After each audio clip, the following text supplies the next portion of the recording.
Hey, what's going on everybody? E back with another action figure review, and today we are going to look at the Hasbro Marvel Legends Spider-Man Retro Vintage Wave single release of the Sandman. So not part of a wave 1 or 2 or anything like that. They tend to release some, singles every once in a while, and this time we get the Sandman. And we have gotten Sandman before in Build-A-Figure form, but this is the first time we get a regular sized Sandman. And we do get some accessories, as you can see there, so pretty cool. We get some options.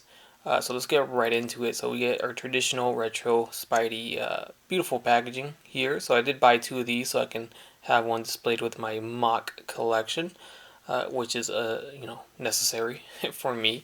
And then here is the back side, so no wave as you see, and then just the photo of Sandman, and then a read-up that reads, "A massive dose of radiation bonds Petty criminal William Baker's body to sand, creating a massive threat to Spider-Man." And I did grab mine from Big Bad Toy Store, and I'll leave a link down below in the description in case you're interested. So here we have the Sandman out of the box. Looks pretty good. He comes in a casual body here, and he's sporting his traditional classic colors and attire from the comic book.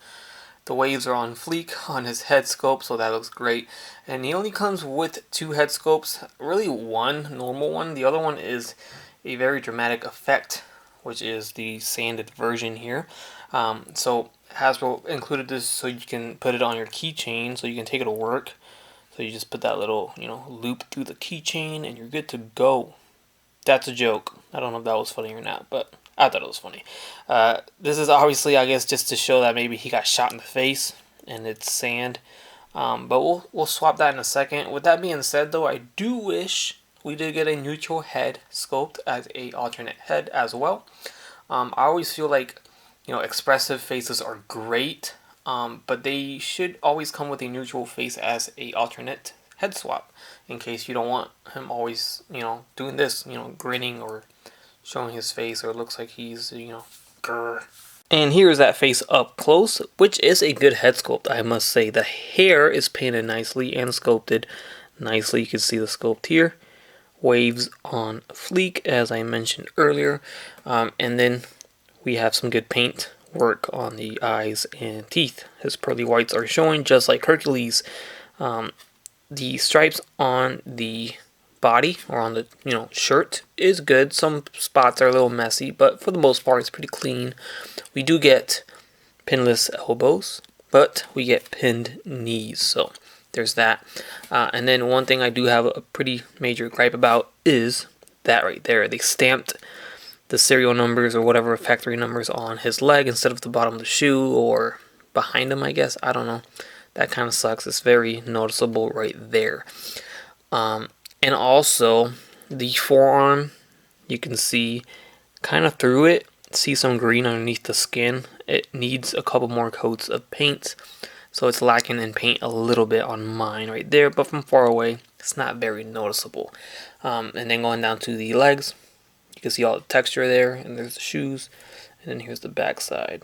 And then real quick, here's a look at him with his alternate head sculpt attached to the body. He also does come with like a spiky wrecking ball effect of sand for his hand, and then his other hand we get a fist with some spikes on the end of it. I really love the texture and paint job on these. Very, very sand-like, so very realistic. Came out great. Then we do get some forearm pieces to go along with those. So very nice there. We'll attach it to the figure now. Also, before we do that, please note that the peg is just a peg on this piece. It doesn't hinge. And also on the hand, there's no hinge on these. So pretty odd. Not used to seeing that. It's just fixed in that position. So here's a look at him with all these sand attachments, or all his alternate head slash hand accessories. So that looks good, and honestly, if the forearm paint issue was an issue for you, now you don't have to worry about that because it's covered completely with those sand forearm effects. But if you want him in a normal 100% non-effect form, then yeah, you're gonna have to deal with it. But there he is with everything. I want to get him with the hand pieces, but without that head. So I'll put on the regular head. And I kind of like this. I feel like the big old circle is pretty pretty aggressive, or pretty out there. I don't know. I do like the head sculpt here, so I want to show it off, and it looks good with the effect hands there. Now, one thing I am worried about, and just check it out, is if this attachment of the forearm pieces rub the paint, and I don't. Well, it did a little bit, I think. I don't know if that black mark was there originally, but for the most part it survived to see the other one, because it is a very tight fit, and when I attached it I was like very scared. No, it didn't really rub it. It still looks the same, so that's good to know. Alright, so taking a look at his articulation, his head will go all the way up. It's on a ball jointed hinge, so it looks good. It goes down that far, left and right, no problem. Little bit of a head tilt, but not as much as I would like. Arms go all the way forward and back. They go in and out. It's about that far. Then we get bicep swivels, double jointed pinless elbows. Let's get them both. There you go. And then we get a wrist swivel and a hinge. We get an ab crunch at the torso. Waist swivel, two-jointed legs will kick forward. They do go back. They go in and out. Thigh swivels, double jointed pinned knees, ankle hinge forward and back, ankle rocker, and there is no ankle swivel, unfortunately. And of course, first up, we have him next to the Build-A-Figure Sandman. You could just see the sheer size of the Build-A-Figure. Very, very different. But they both look good in their own right, So you could definitely have both of these in the collection. Sandman can change his form from giant to smaller, I guess, when he turns into, his sand effect form. So it makes sense that he's so much bigger in this form here, in this Build-A-Figure here. So, and here's a look at him with all his sand effects attached, so you can kind of get them, doing the same thing, kinda. This is as close as you're gonna get.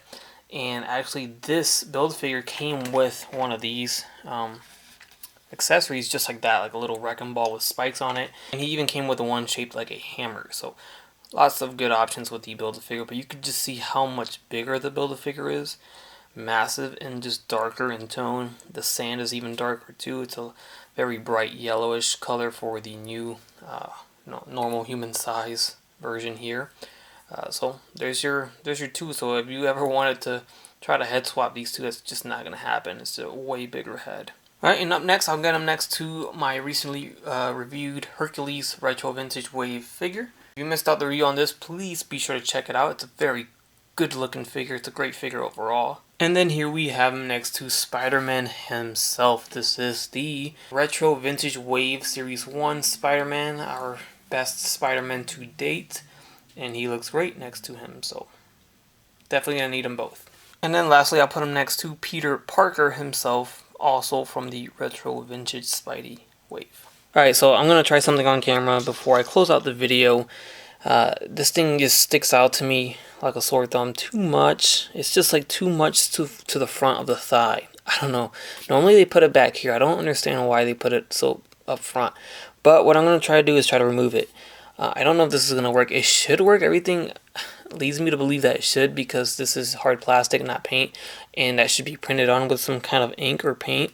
So I'm going to try to put some, nail polish remover on it, which is 100% acetone, and see if it comes off. Hopefully this does not become a disaster, because that would suck. But it should come off, but I guess we shall see. So I was doing it on camera and realized the freaking camera was not recording. I was talking to nothing. Oh, that upsets me so much. But you can see the black on the Q-tip right there. It came off immediately. As soon as I applied the Q-tip on there, it came off. And I quickly dried it because acetone's no joke, guys. This thing could ruin your figure if you leave it on there for too long. So you quickly want to, put it on there and then wipe it off real quick, dry it real quick, because then it starts like melting plastic and stuff. It's crazy. Acetone is like from another world. So the only reason why this works here is because the legs are plastic mold. It's not paint. Now, if that serial number was for whatever reason on the torso, applying acetone on that serial number would destroy the green paint, because this is actually painted onto green plastic. The light green is. So the light green would erase, the dark green would stay, because the dark green is the the plastic mold. So For the pants, the brown was the plastic mold. Now, with that being said, like I said, quickly dry off the acetone, because then it starts rubbing off brown and it starts looking faded. It won't become white or anything, but it starts rubbing away the plastic texture, and you don't want that. So there you go. Now it's gone. That looks great. No more black serial numbers on the front or anything like that. I'm so upset. I was not recording. I cannot believe it. There's no way I could redo this. So it is what it is. Trust me, it works. Just be careful. Don't make a mess. Don't spill it on parts of the figure that has paint that you do not want to remove, because acetone really is no joke. So be careful when you play around with acetone in your figures. Alright guys, that's going to conclude my review of the retro vintage Spider-Man single release Sandman figure. Hope you guys enjoyed the video review. If you did, show some love by leaving a like. Let me know your thoughts on the figure down below in the comment section, and subscribe to show some more love if you haven't done so already. As always, take it easy, take care, stay tuned for more, and have a good one. Bye.